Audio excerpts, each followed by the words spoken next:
fans go through the experience of getting swept by the Phillies. They're about to get swept by the Rangers unless they could turn it around today. What's up, everybody? Joe here. We're talking Mets today, talking Mets, and I am a Met fan, believe it or not. I'm not one of the Twitter Met fans who I think are dumb. Almost all of them are dumb.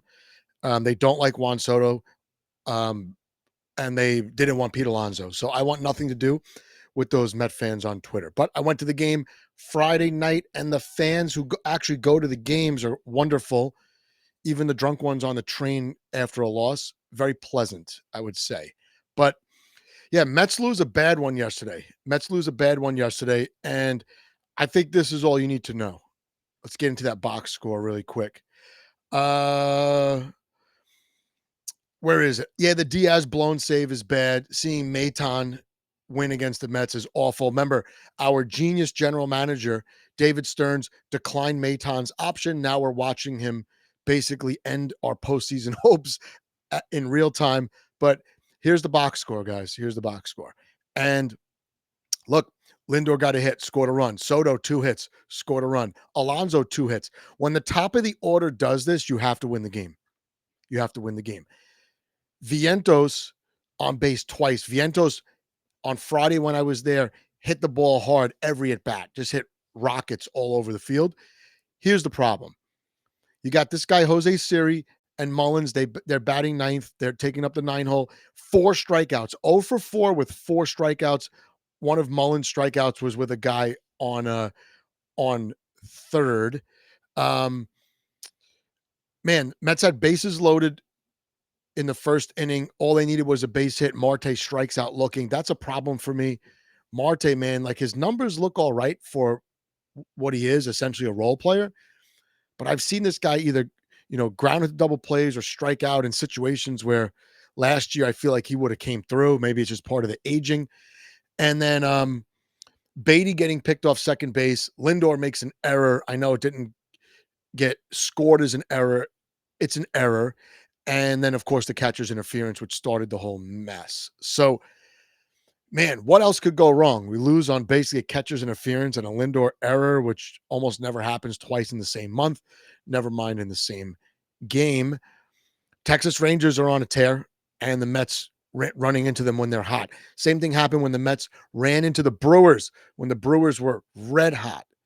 Mets got done up by the Brewers. So Mets keep running into these hot teams, and miraculously, is a playoff picture here, right? So Brewers are basically not even playing meaningful games anymore. They've pretty much locked up the Central. They did lock up the Central. Phillies not even playing meaningful games anymore. They've basically locked up the East. The Phillies magic number is 1. So a Mets loss, Phillies win. It's locked up. Then you got the Dodgers who could get caught by the Padres. They're 2.5 up on the Padres. But if it's, the Dodgers at some point might be playing meaningless games as well. It's these teams that are, whoever gets in, Giants or Mets, Reds, they're going to be playing some hot baseball when they get into the playoffs. Mets are playing the worst baseball that you could possibly imagine. You could see there. They're 1-9, guys. The Mets are 1-9. But look, they are still, I'm going to say this in the big screen. So the Mets are still in the wild card after all that. It seems like they can't beat a playoff team, but if the season were to end today, they are in the playoffs, which is great. However, I'm going to call this the first must-win of the year. This is a must-win. You're at home.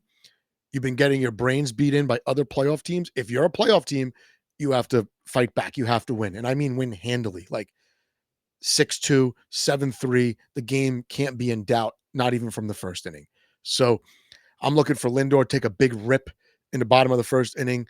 He does at least once a game deliberately try to hit a home run, right? So maybe to lead off the game, not a bad spot. I know I said yesterday, I hate when these guys just swing for the fences. In the first inning, 0-0, you could make it 1-0, you try to do it, right? Man, don't know. Not that hopeful that things are going to shake out the way we want. I think it's going to come down to the last game of the season, which is not what Met fans want to hear. We want to actually clinch, right? We want to actually, maybe rest our guys a game or two. But let's look at the Mets schedule. This is not going to be fun, right? Let's look at the schedule. Where's the schedule? There it is. So let's look at the rest of September. Here we are on the 14th, right? On the 14th. Got a day off tomorrow. Empty the tank today. If you got to use Diaz again for more than one inning, you use him, you got the day off. Home against the Padres, that's not great because the Padres are chasing down the Dodgers. They're going to play these like playoff games. You play the Nationals. The Mets pretty much have to sweep the Nationals. Then they play the Cubs. The Cubs are kind of going to be playing meaningless games as well. So maybe you'll get one game where the Cubs kind of rest their guys, or maybe they wait for the last 3 games to do that. And then the Marlins. So between the Nationals and the Marlins, Mets got to win 5 out of 6. And that's it. If they don't win 5, and by the way, we're beating on bad teams here. It'd be nice if you could at least split between the Padres and Cubs. Win today, split between the Padres and Cubs, go 5-1 against the Nationals and Marlins. You're in, and it's respectable. If you limp in, you get in on a tiebreaker, and you lose 2 of the last 3 against the Marlins, it's not going to be good for anybody. So that's it, Met fans. It's a must win. It is a must win today. First time I'm saying it's a must win. I didn't think yesterday was a must win. Today's a must win. So let's go, Mets.